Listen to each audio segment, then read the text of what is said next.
ఒకవేళ అంత్యకాలంలో భగవంతుణ్ణి మనం మరిచిపోయినా కూడా ఓపిక ఉన్నప్పుడు వీడు నా నామాన్ని చెప్పాడు, ఇప్పుడు చెప్పలేకపోతున్నాడు అని భగవంతుడే నామాన్ని గుర్తు చేసి మరి భగవంతుడు తనలో కలుపుకుంటాడు.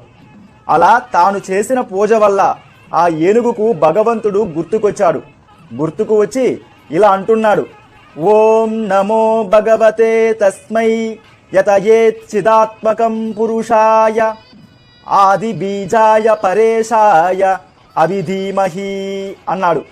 ఓ ఆది మూలమే అంటూ ఓ ఆది బీజాయ పరేశాయ అవిధీమహి, ఈ చరాచర జగత్తుకు అంతటికీ కూడా ఆది మూలమైనటువంటి ఓ శ్రీమన్నారాయణ నన్ను కాపాడు తండ్రి అని ఆ ఏనుగు పిలవగానే వైకుంఠంలో ఉన్న శ్రీ మహావిష్ణువు సిరికింజప్పడు శంఖచక్రయుగమం చేదోయి సంధింపడు ఏ పరివారంబును జీరడభ్రకపతిన్మన్నింపడు ఆకర్ణికాంతరధమ్మిల్లము చక్కనొక్కడు వివాద ప్రోత్తిత శ్రీకుశోపరి చేలాంఛనమైన వీడడు గజ ప్రాణావనోత్సాహి అని శ్రీ మహావిష్ణువు పరుగు పరుగున వచ్చాడు.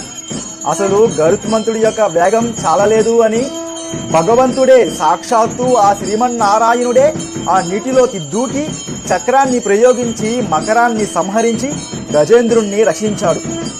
స్వామిని చూడగానే వెంటనే గజేంద్రుడు ఆహా స్వామి వచ్చేశాడు, నన్ను రక్షించాడు అని నా దగ్గర ఇవ్వడానికి ఏమీ లేదు అని ఓం నమో నారాయణ అఖిల గురో నమస్తే నమస్తే నారాయణ అఖిల గురో అని ఆ నీటిపైన తేలుతున్న తామరను శ్రీ మహావిష్ణువుకు సమర్పించాడు.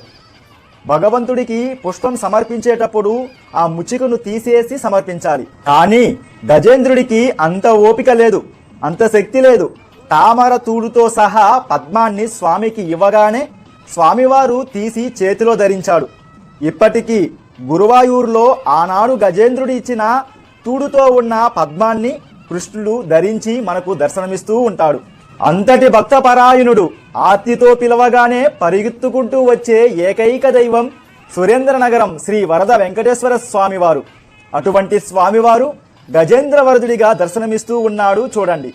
అటువంటి గజేంద్రవరదుడి యొక్క అనుగ్రహం మనందరిపైన సదా ఉండాలని కోరుకుంటూ రేపు చదువుల తల్లి సరస్వతీదేవి యొక్క అలంకరణలో మళ్ళీ కలుసుకుందాం.